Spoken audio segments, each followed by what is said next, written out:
Mercedes R-Class is something of an enigma. It's one of those cars that seem like a great idea in principle, but it's difficult to define where it actually belongs. Looking at the spec sheet doesn't really help either. It's a 7-seater, but not an obvious MPV. It's got 4-wheel drive, but not a natural contender for going off-road. And despite the very obvious premium feel to it, it's not the kind of car that you'd see down the country club. So the big question is, where does the R-Class belong?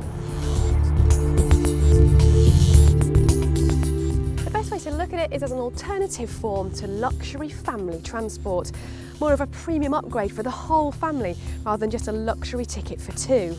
There's no getting away from the fact that parked alongside more familiar 7-seaters and 4x4s, the R-Class definitely stands out. With its sleek, imposing body style, it's better suited to the Hollywood boulevards than the Chelsea High Street. Plus all the elements you'd expect from a car with a 3-pointed star on the bonnet. There's this grille that's more commonly associated with the sportier models in the lineup, and these daytime running LED lights. And then working down the side of the car is this sloping roofline, which looks like a GL class that's been squashed and stretched.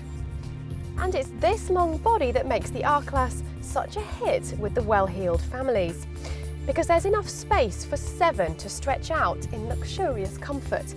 And if you opt for the long wheelbase, you get even more, 23 centimetres to be precise. In reality, the longer version is the one to go for if the rear seats are going to be used for more than just occasional use. But when they're not needed, they fold into the floor with relative ease, revealing a boot of mammoth proportions. However, the sloping roofline means the boot opening isn't the tallest, so it's not as ideal for loading larger items than more conventional 7-seaters. Behind the wheel, it's standard Mercedes fare, a very well laid out dash, extremely practical with a hint of premium finish.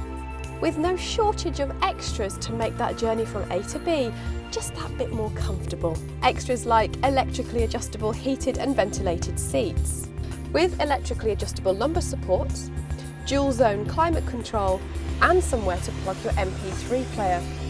While in the back, passengers can sit back, relax and watch their favourite DVD, should the mood suit. The standard upholstery is artificial leather. The real stuff is available as an optional extra, but you do get real hide on the steering wheel.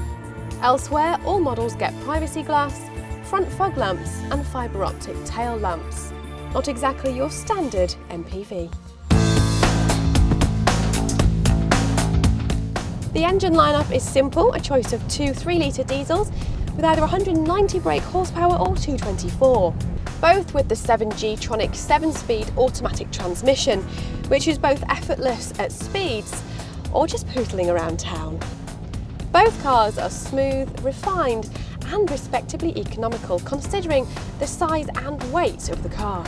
The pick of the range is the R350. It might be more expensive to buy and run, but it has a more impressive kit list and is a better all-rounder. It also gets 4-wheel drive, which makes it an ideal towing machine, and of course safer in more hazardous conditions. The R-Class may break all the rules when it comes to 7-seater affordability, but it brings a bit of opulence to what is normally fairly unexciting. If you can live with its standout design and fairly excessive running costs, then you'll be driving one of the most luxurious family cars money can buy.